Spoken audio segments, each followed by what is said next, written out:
阿拉伯是世界上少有的几个允许一夫多妻制的国家。阿拉伯国家男人拥有绝对的地位，女人则是男人财产的一部分。但很多人会好奇，阿拉伯国家男人这么多老婆，怎么应付得过来呢？这一点你不要着急，因为阿拉伯的男人猛如虎是世界公认的，并且以此为荣。无论小伙子还是中年人，都会直言不讳地自诩能与妻子夜夜笙歌，口吻中充溢了难以抑制的骄傲。那么阿拉伯男人为何会这么猛呢？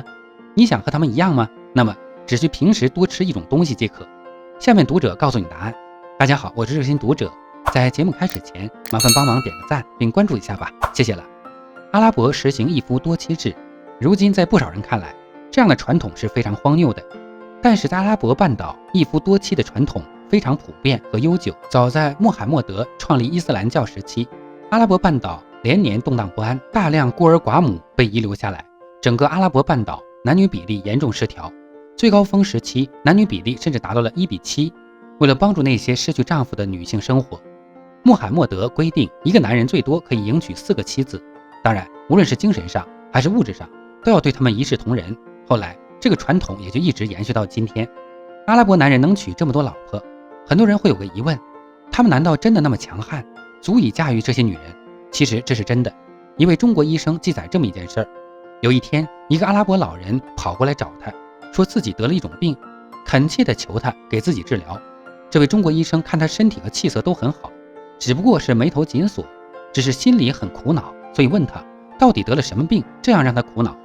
这位老人一开始有些不好意思，但是在医生的热情关心下，他终于说出了他的病。他说自己和自己的老伴儿原来一天平均有过3次激情生活，很有规律的，但是最近几个月突然不行了，现在每天只有1次。他说自己好像不行了。男人怎么能说自己不行呢？听说中国的中医和中药治疗这种病很高明，所以恳求他治疗自己的病。第一次接触阿拉伯人的这个问题，这位中国医生这一下惊呆了。他想自己才50多岁，在家里时跟自己老伴1个月1次过激情生活就不错了，而且老伴去年因为来了更年期，所以将近1年多都没有过激情生活。关于中国人的激情生活，这个医生还是十分了解的。可是这个阿拉伯老人已经60多岁了，每天都过激情生活，而且每天1次，他还觉得自己得了病。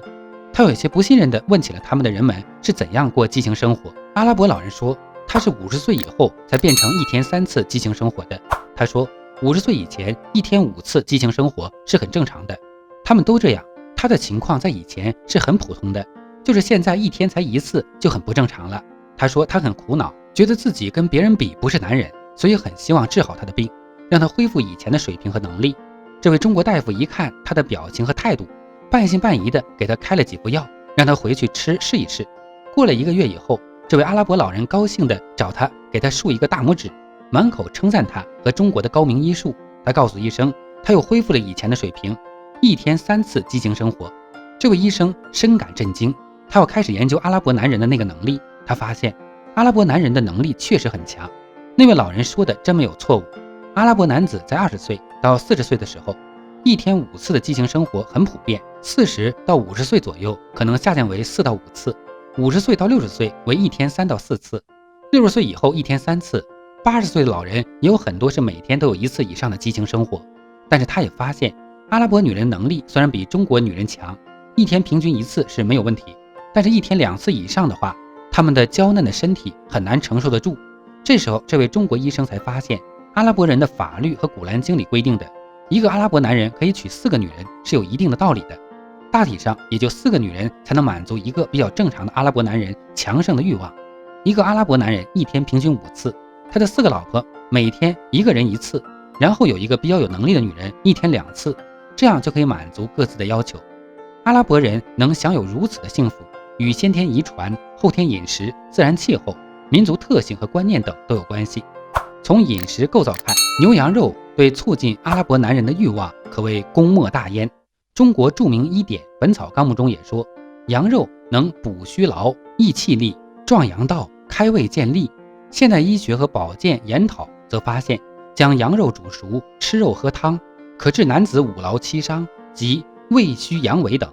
并有温中驱寒、温补气血、通乳治带等成效。中国人都习惯冬季进补羊肉，而阿拉伯人是4季都吃，以致每天都离不开。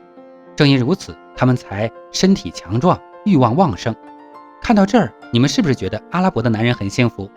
一夫多妻制是一件美好的事情，但是如果你亲身体会到阿拉伯普通人的生活之后，你才会知道，对于如今阿拉伯普通的男人来说，娶多个老婆并不是一件容易的事情。由于宗教教义规定男女有别，授受不亲，